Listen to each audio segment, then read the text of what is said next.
నమస్తే welcome to ప్రజా చైతన్యం. 2-3 రోజులుగా ఆంధ్రప్రదేశ్లో ఒక ప్రముఖ సంస్థ నిర్వహించిన సర్వేపై విస్తృత చర్చ జరుగుతోంది.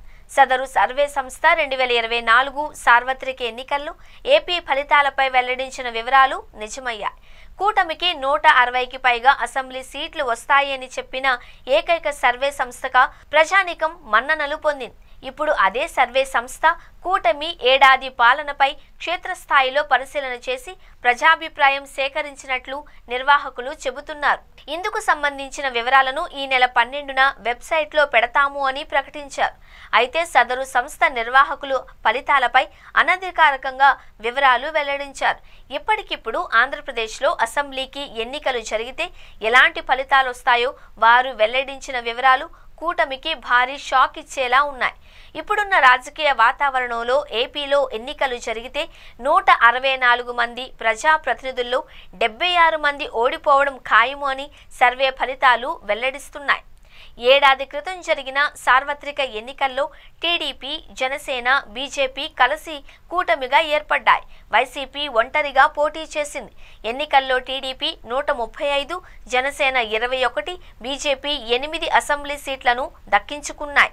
వైసీపీ కేవలం 11 సీట్లతో అధపాతాళానికి పడిపోయింది.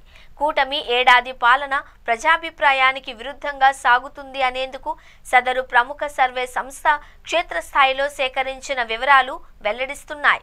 ఆ సంస్థ సర్వే ప్రకారం ఇప్పటికిప్పుడు ఎన్నికలు జరిగితే టీడీపీకి చెందిన 135 సీట్లలో 54, జనసేన 21లో 17, బీజేపీ 8 స్థానాలలో 5 కోల్పోతుంది అని తేల్చి చెప్పడం కూటమిని భారీ షాక్కు గురి చేస్తోంది.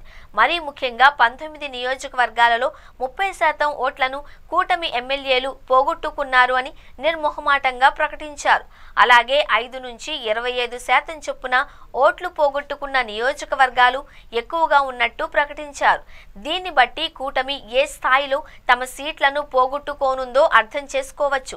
గత ఎన్నికల్లో వైసీపీ 10% ఓట్ల తేడాతో దారుణ పరాజయాన్ని మూటకట్టుకుంది. ఇప్పుడు కూటమికి ప్రజల్లో తరుగుతున్న పరపతి చూస్తే వైసీపీ కంటే దారుణమైన రాజకీయ పరిస్థితిని ఎదుర్కోవడానికి శరవేగంగా పతనమవుతున్న సంకేతాలు కనిపిస్తున్నాయి. ఈ చేదు నిజాన్ని, నిష్ఠూర వాస్తవాన్ని గత ఎన్నికల్లో కూటమికి 160కి పైగా సీట్లు వస్తాయి అని చెప్పిన సంస్థే చెబుతూ ఉండడం ఆందోళన కలిగించే అంశం. కూటమికి ఇంకా 4 ఏళ్ల అధికారం ఉంది. ఇది చాలా ఎక్కువ సమయం. తప్పుల్ని సరిదిద్దుకుంటుందా లేక మరిన్ని చేస్తుందా అనే దానిపై కూటమి రాజకీయ భవిష్యత్ ఆధారపడి ఉంటుంది.